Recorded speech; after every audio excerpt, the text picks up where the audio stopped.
আজকে আমরা দেখব যে ক্রোমিয়ামের ইলেকট্রন বিন্যাস কিভাবে করতে হয়। কারণ ক্রোমিয়ামের ইলেকট্রন বিন্যাসটা বাকি যে মৌলগুলো আছে তার থেকে একটু আলাদা।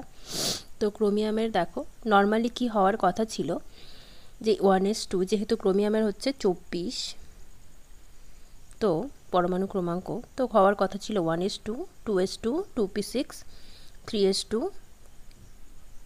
3p6, 4s2, 3d4।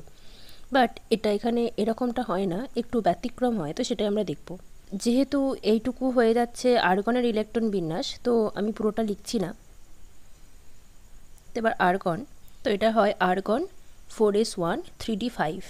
কারণ আমরা জানি যে D5 সিস্টেম হচ্ছে যে অর্ধপূর্ণ অবস্থা বা হাফ ফিল্ডের, যেটা মোর স্টেবল দেন হচ্ছে D4 এর থেকে।